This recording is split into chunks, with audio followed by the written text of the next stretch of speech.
vamos a seguir hablando el día de hoy de la bondad del Señor. Así que vaya conmigo al libro de Juan. Abra su Biblia en el Evangelio de Juan. ¿Tiene su Biblia a la mano? Ábrala. Ábrala en el Evangelio de Juan, capítulo 4.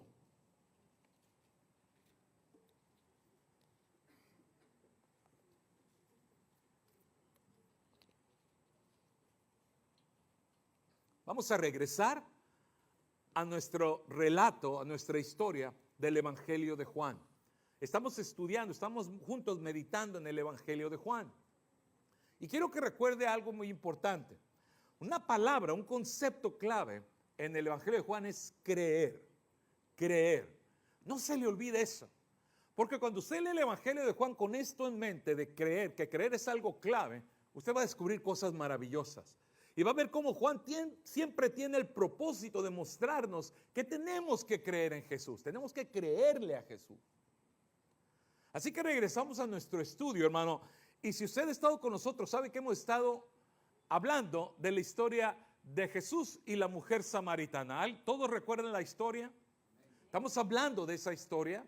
Y la última vez que vimos esta historia, dejamos la conversación de Jesús al final, cuando Jesús le revela a la mujer samaritana que Él es el Mesías. Dice, yo soy el Mesías. Eso está en verso 26.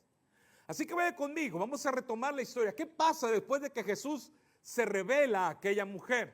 Ahora vamos a ver también la historia de la sanidad del hijo del oficial del rey. Pero para poder entender esa historia, para poder ver el contexto, es importante que veamos estos versos finales de la historia de la mujer samaritana. Así que vamos a retomar la historia en el verso 27. ¿Está conmigo, mis hermanos?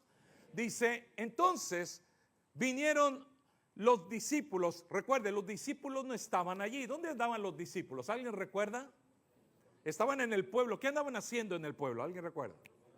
Estaban buscando comida. Fueron a buscar de comer. Entonces están en el pueblo, se regresan y noten lo que dice, se maravillaban de que él hablaba con una mujer. Sin embargo, ninguno dijo, ¿qué preguntas o qué hablas con ella? Es muy raro, recuerde, era muy raro que los hombres hablaran. De hecho, no hablaban públicamente con las mujeres. Así que se maravillan de eso, pero la mujer no tiene tiempo para aclarar las dudas de los discípulos, para que le hagan preguntas. ¿Qué estás haciendo hablando con el maestro? No, mi hermano. Ella acaba de escuchar a Jesús que le dice, yo soy el Mesías. Y esa mujer tiene una gran necesidad de ir y decírselo a todo el mundo. A todos los que ella pueda encontrar. El Señor, por su gracia, acaba de convertir a aquella mujer en una verdadera adoradora en espíritu y en verdad. Y un verdadero adorador, lo decíamos hace 2 semanas, es un verdadero evangelizador. Cuando eres un verdadero adorador, quieres compartir de Cristo. Así que aquella mujer va y comparte del Señor. Vea lo que hace la mujer, verso 28. Entonces la mujer dejó su cántaro, o sea, venía por agua y hasta el cántaro se le olvidó. Deja el cántaro a un lado y se fue a la ciudad. Y le dijo a los hombres, venid y ved a un hombre que me ha dicho todo cuanto he hecho. ¿No será este el Cristo? Entonces salieron de la ciudad y vinieron a él. La gente responde, la gente reacciona de una manera hermosa al testimonio de la mujer y salen a ver a Jesús. Ellos también querían ver a aquel que la mujer decía que era el Cristo. Pero fíjense lo que sucede. Mientras esto sucede, los discípulos ven que la mujer corre a la ciudad. Y mientras tanto ellos le insisten al Señor que coma. Bueno, le habían traído comida. Señor, come. Vea el verso 31. Entre tanto, los discípulos le rogaban diciendo, maestro, rabí, come. Ellos sabían que el Señor no había comido. Sabían que tenía que tener hambre porque no había comido. Así que le insisten, están preocupados por él. Dice entonces el Señor les dijo, verso 32, yo tengo una comida que comer que vosotros no sabéis. El Señor, su pensamiento está en otro lugar, ¿te das cuenta? El Señor no tiene su pensamiento en la comida. Su gozo está en otro lugar. Aquellos discípulos no entendían lo que el Señor les decía y dicen, verso 33, dicen, caray, ¿será que alguien le habrá traído algo de comer? Dice, le habrán traído de comer a alguien le habrá dado ya de comer al Señor. No, el Señor estaba hablando de dónde estaba su corazón. Verso 34, Jesús les dijo, mi comida es que haga la voluntad del que me envió y acabe su obra. Los discípulos están preocupados, mis hermanos, porque el Señor se alimente. Quieren atender a las necesidades del Señor. Es un buen gesto de parte de ellos. Pero la mente del Señor, el corazón del Señor, ya está en otro lugar. Él está pensando en lo maravilloso de la transformación que está sucediendo con aquella mujer. La ve correr hacia el pueblo. Oh, el Señor está gozoso porque viene una gran cosecha. Aquella mujer corre hacia el pueblo. Nos debemos de maravillar del amor del Señor, hermano. Los discípulos saben que el Señor no ha comido. Su estómago está vacío, pero su corazón está lleno por ver la transformación que estaba sucediendo. La obra que el Señor estaba haciendo en ese momento iba a salvar a la mujer, y el Señor sabía que Él iba a hacer mucho más por ella, porque la obra completa no estaba consumada. En este momento del ministerio de Jesús, la obra completa de salvación para esa mujer y para toda la humanidad era todavía una promesa. Todavía el Señor no había clamado, consumado es. Recuerda lo que dice al principio de este pasaje. Era necesario que el Señor pasara por Samaria, ¿recuerdas? Pero ministrar a aquella mujer no era suficiente. Predicar no era suficiente. El Señor también era necesario que el Hijo del Hombre fuera levantado, fuera puesto en una cruz. Por eso dice el Señor, mi comida es que haga la voluntad del que me envió y que acabe su obra. Qué maravilloso es el amor del Señor. El Señor, por aquella mujer y por su salvación, está dispuesto a hacer cualquier cosa, inclusive iba a dar su vida por ella y por cada uno de nosotros. ¿Cuánto le dan gracias a Dios? Mientras hablaba con sus discípulos, ¿qué es lo que está pasando en el pueblo? La mujer está compartiendo. ¿Y recuerdas cuál es la reacción de la gente? La gente sale todos juntos, salen corriendo, salen yendo hacia donde está Cristo, porque quieren ver al Mesías. Ahora quiero que veas eso, lo visualices, veas ese pueblo y veas a la gente saliendo hacia donde está Jesús, caminando, algunos corriendo tal vez, y todos juntos van hacia donde está Jesús. Y quiero que tengas esa figura, esa visión, esa figura en tu mente. Y luego le hace el verso 35. Mira el verso 35. El Señor le dice, ¿no decís vosotros aún faltan 4 meses para que llegue la siega? Dice, he aquí os digo, alzad vuestros ojos y verad los campos que ya están blancos para la siega. Y los discípulos alzan los ojos. ¿Y qué es lo que ven, hermanos? ¿Qué es lo que vieron enfrente de ellos? Vieron a toda esa gente viniendo a ver a Jesús. Veces son los campos que estaban listos para ser cegados. Toda esa gente que venía hacia Jesús. Y el Señor invita a los discípulos a que alcen los ojos. Y lo que los discípulos vieron es a la gente de Samaria venir hacia Cristo. Entonces el Señor les invita a participar en el plan de Dios, a ser de bendición a aquellos que venían hacia Él. Los campos estaban listos para ser cegados. Y el Señor les invita a hacer su parte en la obra del Señor. Ve el verso 36, vaya conmigo al verso 36. El que ciega recibe salario y recoge fruto. ¿Qué tipo de fruto iban a recoger los discípulos? ¿Fruto para qué, mis hermanos? Para vida eterna. Para que el que siembra goce juntamente con el que ciega. Porque en esto es verdadero el dicho, uno es el que siembra y otro es el que ciega. Yo os he enviado a cegar lo que vosotros no labrasteis, otros labraron y ustedes habéis entrado en sus labores. Qué maravilloso honor para aquellos hombres, mi hermano. Dios los estaba invitando a participar en su obra. No eran dueños de la obra, no eran señores de la obra. Es más, en Samaria muchos de ellos nunca habían estado. ¿Por qué, hermano? Porque eran judíos. Los judíos no iban a Samaria. Mas sin embargo ahora el Señor les invita a participar en una cosecha. Los frutos iban a ser maravillosos, frutos de vida eterna. Iba a ser una cosecha de mucho gozo. La gloria sea para el Señor.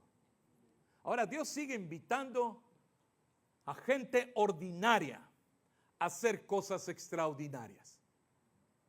Dios no invita a gente extraordinaria a hacer cosas ordinarias. Dios no invita a gente extraordinaria a hacer cosas que todo mundo puede hacer. No, Dios hace lo contrario. Dios invita a gente ordinaria a hacer cosas extraordinarias. Cosas que solo Dios puede hacer, porque todo el poder y la gloria se la lleva a Él. Qué hermoso el trabajo que se lleva a cabo en aquel día, en Samaria. Los discípulos ven frutos de vida eterna. ¿Y qué acerca de ti, hermano? ¿Qué acerca de mí? ¿Estás tú trabajando para la obra del Señor? ¿Estás haciendo tu parte? ¿Le estás sirviendo al Señor de alguna manera? Si no estás haciéndolo, ¿qué esperas para hacerlo? Sírvele al Señor, mi hermano. Sírvele al Señor en cualquier cosa y hazlo para su gloria. Si estás sirviendo al Señor, si tú estás sirviendo al Señor, no dejes de hacerlo. No te canses de servir a tu Salvador. Y si alguna vez sientes en tu corazón decir, yo quiero darle la oportunidad a alguien más que sirva, qué gozo es eso. Pero quítate de ese ministerio para hacer algo más. No te quedes con los brazos cruzados. Sírvele al Señor. Deja que el Señor te use. Deja que tu vida sea de impacto para el Señor. Si somos fieles en lo poco, el Señor nos va a poner en lo mucho. Y digo eso porque a veces pensamos que lo que hacemos es muy poca cosa para Él. Pero no se trata de qué tan poco o qué tan mucho hacemos. Se trata de qué tan dispuestos estamos a que el Señor nos use. El domingo pasado recordamos la historia de aquellas mujeres que fueron a la tumba. ¿Recuerdas esa historia? Aquellas mujeres, ¿a qué iban a la tumba, mis hermanos? Ellas iban a preparar y a ungir el cuerpo de su maestro que había sido brutalmente torturado. Ellas iban a preparar el cuerpo de un muerto. Iban a hacer un trabajo muy difícil para ella, muy doloroso. Un trabajo que muchas personas no les gustaría hacer. Mas sin embargo, el Señor tenía otro propósito para ellas. El Señor quería que ellas fueran las primeras pregoneras de la resurrección del Señor. ¿Ves? Ellas estuvieron dispuestas a hacer algo y el Señor las puso en otra cosa. El Señor las usó de acuerdo a su voluntad. Ellas estaban dispuestas y el Señor les dio un ministerio que hasta ahora nosotros decimos, wow, envidiamos. Fueron las primeras que vieron al Cristo resucitado. Qué hermoso, hermano, es poder servirle al Señor. Entrégate a servirle al Señor, hermano, y verás lo que Dios quiere hacer contigo. La invitación está dada, hermano. El Señor quiere que le sirvas y vas a poder ver las maravillas del Señor cuando te dispones a servirle. Y cuando la iglesia trabaja junta, hermano, cuando la iglesia servimos al Señor juntos, qué maravillosas cosas el Señor puede hacer con su pueblo. Ahora mira lo que los discípulos vieron en aquel día. Quiero que veas la maravilla que ellos pudieron experimentar. Ve el verso 39 conmigo. Y muchos de los samaritanos de aquella ciudad Creyeron en él. ¿Recuerdas la palabra clave? Recuerda, no olvides. El Evangelio de Juan, esta es una palabra clave. Creer. Muchos de los samaritanos creyeron en él por la palabra de la mujer que daba testimonio diciendo, me dijo todo lo que he hecho. Siga leyendo, verso 40. Entonces vinieron los samaritanos a él y le rogaron que se quedase con ellos. Y se quedó ahí 2 días. Y creyeron muchos más. Nota, este verso es muy importante. Creyeron muchos más. ¿Por qué razón, hermano? Por la palabra de él. Y decían a la mujer, ya no creemos, solamente por lo que tú nos has dicho, por tu dicho, porque nosotros mismos, ¿qué, hermano? Hemos oído. Ahora nosotros hemos oído y sabemos que verdaderamente, no, es maravilloso, sabemos que verdaderamente este es el Salvador del mundo, el Mesías, el Cristo. Ahora, mis hermanos, toda nuestra experiencia cristiana es una experiencia de fe. No sucede nada en la vida cristiana sin fe.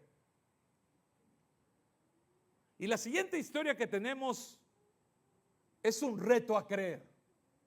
Es un reto a vivir en fe. Nadie, hermano, puede caminar con Cristo sin fe. Hebreos 11:6 dice, sin fe es imposible agradar a Dios. Es imposible agradar a Dios sin fe. De eso se trata Juan. ¿Recuerdas? Una palabra clave es creer. Creer. Después del exitoso ministerio en Samaria, de esos 2 días de avivamiento, el Señor se regresa a Galilea. Ahora quiero que notes, recuerda, son 3 secciones que existían en aquella tierra, en Palestina, en aquellos días. En el centro estaba Samaria, donde vivían los samaritanos. En el norte era Galilea. Y en el sur estaba la región de Judea. La región de Galilea y Judea es donde vivían los judíos. Ahora, las 3 historias que tenemos delante de nosotros son 3 historias que suceden exactamente en cada uno de estos lugares. La primera historia, la mujer samaritana, sucede en Samaria. Esta segunda historia sucede en Galilea. Y la tercera historia que vamos a ver al principio del capítulo 5 sucede en Judea. Es como que el Señor nos está mostrando cómo es que la gente respondió a Él en cada una de estas regiones. Ahora ya sabemos cómo los samaritanos respondieron. Dice que creyeron en su palabra. Ahora vamos a ver la gente de Galilea. Vamos a ver la gente de Galilea. ¿Está listo? Vaya conmigo al verso 43. Dice, 2 días después salió de ahí y se fue a Galilea. Porque Jesús mismo dio testimonio, y esto es muy interesante, que Juan nos dice esto, dice, porque Jesús mismo dio testimonio de que el profeta no tiene honra en su propia tierra.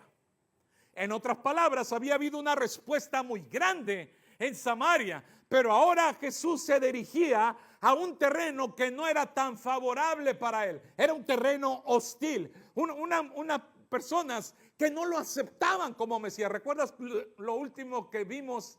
Lo que leímos de los samaritanos que creyeron que era el Salvador. En Galilea la cosa no era así.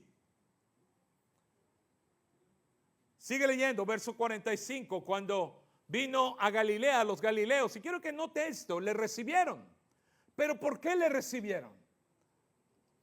Dice, le recibieron habiendo visto todas las cosas que había hecho en Jerusalén en la fiesta, porque también ellos habían ido a la fiesta.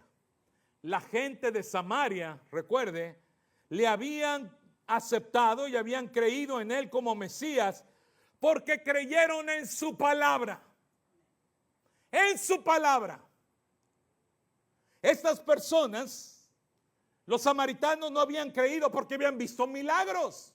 De hecho, si ves la historia en Samaria, no tenemos el relato de un solo milagro. Físico, estoy hablando, un milagro físico. Obviamente el milagro de la salvación sucedió por todos lados. El mensaje de esperanza que Cristo tenía fue suficiente para ellos. Creyeron por sus palabras. Muchos habían creído en él Pero él regresaba con los judíos y los judíos rechazaron a Jesús. A lo suyo vino y los suyos, ¿qué dice Juan? No le recibieron. Los judíos no recibieron a Jesús. De hecho, la hostilidad, el rechazo de los judíos no iba a acabar, hermanos, iba a aumentar. Los judíos, al final de la historia, ¿quiénes son los que piden que Jesús sea crucificado? Los líderes judíos. Sería ese rechazo de los judíos que llevaría a Jesús a la cruz. Jesús fue crucificado en Jerusalén, no en Sicar, en Samaria. En Samaria la gente lo aceptó por sus palabras, pero en Galilea, dice este verso, véalo, dice que lo recibieron porque habían visto lo que había hecho. En otras palabras, estas personas no andaban buscando un salvador, andaban buscando un sanador. Alguien que hacía milagros, alguien de la cual recibir un favor. La gente recibe a Jesús por sus señales, porque habían visto lo que había hecho. Y ese es el contexto de esta historia. Y es muy importante ver esto para que puedas ver por qué razón el Señor hace lo que hace. De hecho, el Señor mismo lo expresa. Sigue leyendo conmigo, vea el verso 46. Vino Jesús otra vez a Caná de Galilea, y lo dice, donde había convertido el agua en vino. Y había en Capernaum un oficial del rey cuyo hijo estaba enfermo. Un oficial del rey, muy probablemente Herodes Antipas, que es el mismo hombre que manda al calabozo a Juan el Bautista, es exactamente el mismo hombre. Y un oficial de este hombre, de este rey, va con Jesús con un gran problema. ¿Cuál era el problema que tenía este hombre? ¿Qué dice el pasaje? Su hijo estaba enfermo. Ahora, la enfermedad de este muchacho era una enfermedad de gravedad. Ve el verso 47. Cuando oyó que Jesús había llegado a Galilea, vino a él y le rogó que descendiese y sanase a su hijo. Ahora, ¿qué tan grave estaba su hijo? El pasaje no lo dice. ¿Qué dice, hermanos? Al final dice, porque su hijo estaba a punto de morir. Ahora, a nosotros, hermanos, nos puede tal vez sorprender el comentario del Señor Jesús, la respuesta de Jesús a la petición de este hombre. Pero no te va a sorprender si entiendes lo que acabamos de ver, el contexto. Fíjense lo que le dice el Señor, verso 48. Entonces Jesús le dijo, si no vierais señales y prodigios, no creeréis. El Señor está estableciendo, ustedes aquí en Galilea lo que quieren es señales para poder creer. Y entonces el Señor hace algo increíble. El Señor reta a aquel hombre a creer sin ver.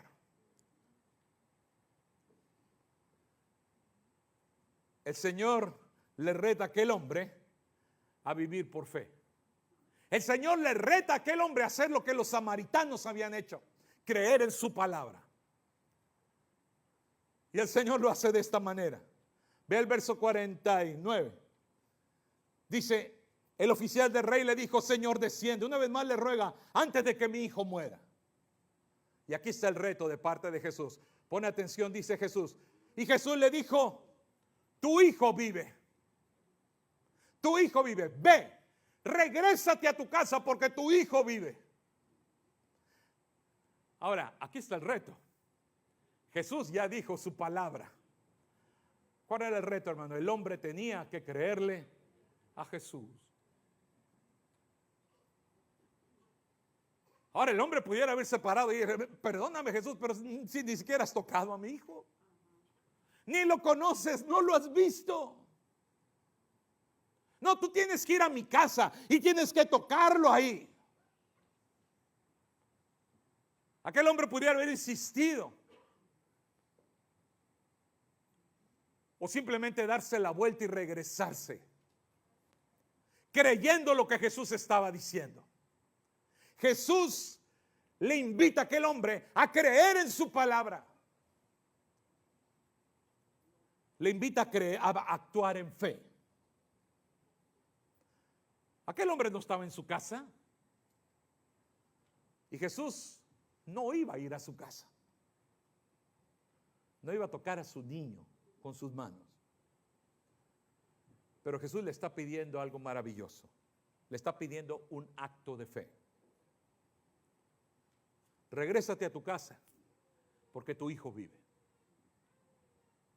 Y nota lo que hizo el hombre. ¿Qué decidió hacer el hombre? Nota lo que dice. Otra vez la palabra clave. Dice, ¿y el hombre qué hizo? Creyó. ¿Qué creyó? Los hechos, los milagros, no. Creyó la palabra que Jesús le dijo. Y se fue. Y cada paso que dio aquel hombre, hermano, es una muestra de fe.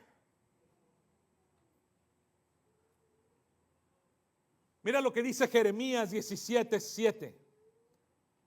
Bendito el varón que confía en Jehová y cuya confianza es Jehová, porque será como árbol plantado junto a las aguas y que junto a la corriente echará sus raíces y no verá cuando viene el calor, sino que su hoja estará verde. Y en el año de sequía no se va a fatigar, ni dejará de dar fruto. La gloria sea para el Señor. Hermano, cuando el Señor da su palabra, el pueblo de Dios tiene que creer. Tienes que vivir por fe. Al Señor se le sigue en fe y se le sirve por fe. Fíjense lo que dice Pablo acerca de los tesalonicenses, que había recibido la palabra del Señor.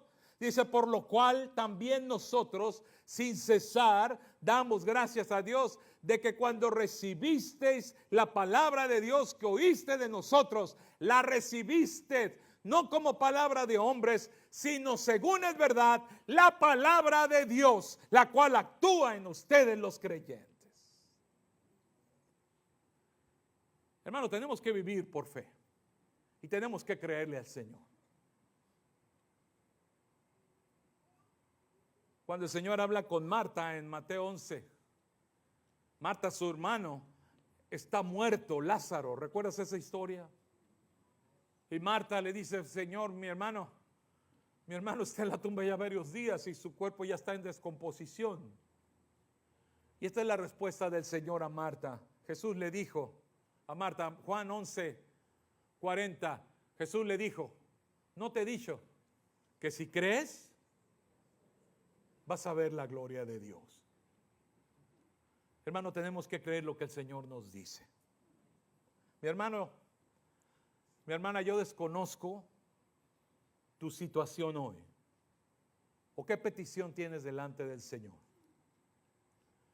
Yo no sé si estás en un valle profundo y te sientes en un lugar oscuro o estás en un momento de mucho gozo. Yo desconozco dónde estás tú ahorita. Pero lo que sí sé es que el Señor está en control de lo que estás pasando. Y el Señor no te ha dejado.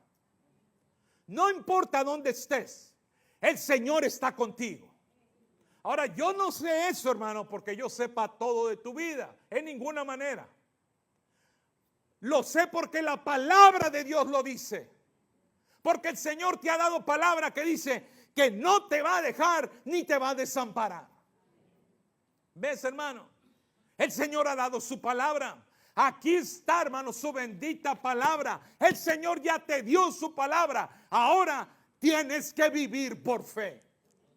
Aquel hombre recibió la palabra del Señor. Vete a tu casa, tu hijo está sano. Y aquel hombre empezó a caminar por fe. Así que, mi hermano, hoy que regreses a tu casa, hermana, cuando regreses a tu casa, ahorita que terminemos, te invito a que regreses contento. Regresa gozoso, pese a tus circunstancias, porque el Señor está en control. Y el Señor te está escuchando. El Señor que te trajo aquí esta mañana, el Señor que te ama, es el Señor que dice, clama a mí y yo te responderé. ¿Crees en eso, hermano? Hay que vivir por fe. Porque la fe es nuestra victoria, hermano. No vamos a vencer al mundo con nuestras propias fuerzas. El Señor nos da su palabra. ¿Sabe qué es lo que vence al mundo? Primera de Juan capítulo 5 verso 4. Porque todo lo que es nacido de Dios vence al mundo. Y esa es la victoria que ha vencido al mundo. Es nuestra fe. Aquel hombre decidió creer a las palabras de Jesús. Los samaritanos fueron salvos porque creyeron en Jesús. Y aquel hombre vio la gloria de Dios. Fíjate qué hermoso es el pasaje. Ve el verso 51. Dice, cuando allá él descendía, sus siervos salieron a recibirle y le dieron las buenas noticias. ¿Y cuáles fueron las noticias que le dieron? Tu hijo vive. Entonces él les preguntó a qué hora había comenzado el muchacho a estar mejor. Y le dijeron, ayer a las 7 le dejó la fiebre. ¿Notaste ese detalle? ¿A qué hora se puso mejor el muchacho? A las 7 no. Ayer a las 7. ¿Te das cuenta? La casa del hombre no estaba cerquitas. La casa de ese hombre estaba bastante lejos.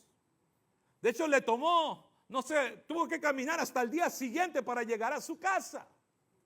Cuando el hombre va con Jesús y le dice, ven a mi casa para que ores por mi hijo, no le está diciendo, ven a 2 cuadras aquí. Él venía de otra ciudad. No fue como que el hombre recibió la palabra de Jesús y le dijo, ve, tu hijo vive.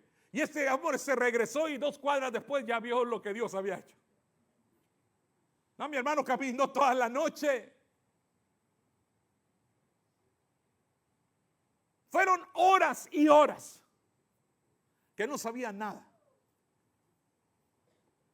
¿Notas eso? Eso es fe. Tuvo que caminar y caminar y caminar y caminar. Y cada paso, hermano, fue un paso de fe. El Señor te ha dado su palabra. Y a veces te sientes como si tú fueras ese hombre. Que estás caminando y caminando en fe y todavía no llegas a ver la maravilla de Dios. ¿Me estoy explicando? ¿Y qué te invita a hacer el Señor? A pararte y decir, no, esto no vale la pena. No, sigue caminando, hermano. No importa lo que cueste. No importa que estés caminando en medio de la noche todavía. Vas a llegar y vas a ver la gloria de Dios. Aquel hombre no se detuvo. Aquel hombre había escuchado que el Señor le había dicho que su hijo estaba bien. Así que siguió, porque el Señor le había dado su palabra. ¿Y qué es lo que sucede? Llega a casa y esto es lo que le dice. Entonces el padre, verso 53, el padre entendió. ¿Qué entendió aquel padre? Que aquella era la hora en que Jesús le había dicho, tu hijo vive. Y fíjese lo que sucede. Y esta es la maravilla de la historia. Y creyó él. Y no solamente creyó él. ¿Qué dice? Creyó él con toda su casa. Que aquel muchacho, aquel joven, no sabemos qué edad tenía, haya sido sano, que aquel hijo haya sido sano, es un tesoro maravilloso. Pero que toda la familia haya sido salva, es un tesoro eterno. El milagro mayor que sucedió allí en ese lugar, hermano, es la salvación de toda una familia. Porque eso les afectó para el resto de la eternidad. Y todo sucedió, la salvación entró a esa familia. Ellos pudieron ver la maravilla de Dios por un papá que estuvo dispuesto a creer, a vivir por fe. Al Señor se le sigue por fe y se le sirve en fe. El Señor invitó a los discípulos a servirle en Samaria. Pero nadie puede servir al Señor si no tiene fe. Quiero terminar con una historia preciosa que escuché esta semana. Mi esposa y mi suegra estábamos viendo una película muy hermosa. Y trata de un grupo de jóvenes, de un grupo de jóvenes de una iglesia. Y del pastor que está tratando de llegar al corazón de estos jóvenes. Y uno de los jóvenes le pregunta al pastor y le dice: pastor, nos dicen mucho de que tenemos que confiar en Jesús, de creer en Jesús. ¿Pero qué es eso? Lo que no me explican es de qué se trata eso. Entonces el pastor le contó una historia al joven. Y le dijo: hace unos 2 años atrás, estaba yo viajando en un avión. Y le dice: entonces el piloto nos anunció que íbamos a pasar por un lugar de bastante turbulencia antes de aterrizar. Y que necesitábamos sentarnos y abrocharnos bien los cinturones de seguridad porque iba a estar un poquito interesante. Aquel hombre le cuenta al muchacho cómo él se abrochó el cinturón de seguridad y entonces empezó la turbulencia. ¿Alguien ha estado en turbulencia en un avión? Es algo interesante, ¿no es cierto? El pastor lo describió de esta manera, dice: es como una montaña rusa en la cual nadie queríamos estar. Dice: fue un momento terrible. Nunca en mi vida, dijo él, había yo experimentado turbulencia como esa. Se movía de arriba para abajo aquel avión. Y en ese momento, dijo el pastor, me llené de miedo. Estaba aterrorizado y oré como nunca había orado. Fueron los 20 minutos más terribles de mi vida. Y cuando por fin logramos aterrizar, dijo aquel pastor, entonces a la puerta del avión siempre están las azafatas o los asistentes ahí despidiendo a la gente. Pero en ese día, dice él, era el piloto el que estaba en la puerta. Y entonces cuando yo pasé por un lado de él, le dije: muchas gracias. Muchas gracias. Estaba yo lleno de miedo. Estaba aterrorizado. Dice: y nunca voy a olvidar, dijo él, lo que el piloto me contestó. ¿De qué tenías miedo? Si yo nunca perdí el control. Eso, mi hermano, es confiar en Jesús. Confiar en Jesús es que en tu vida va a haber momentos de mucho miedo, de mucha duda. Va a haber momentos oscuros, momentos que no sabes exactamente qué está pasando. Pero nunca se te olvide que el Señor no ha perdido el control. Nunca ha perdido el control. Estás en sus manos y Él te va a llevar a puerto seguro. El Señor no pierde el control, mi hermano. Caminar en fe no tiene que ver con tus sentimientos. A veces las personas piensan que caminar en fe es como ellos se sienten. Eso es equivocado. Es caminar a pesar de cómo te sientes. No sientes ganas de seguir dando pasos en Cristo. De todas maneras los sigues dando porque el Señor no ha perdido el control. Y puedes estar aterrorizado, pero el Señor está en control. Y eso es vivir en fe. Así como aquel hombre que, escuchando a Jesús decir: tu hijo vive, dio ese tremendo paso de darse la vuelta y caminar a su casa. Horas. Pero qué grande recompensa. En fe fuiste salvo. Y por fe tienes victoria día tras día. Porque no vivimos por vista, vivimos por fe. Inclina tu rostro. Vamos a orar.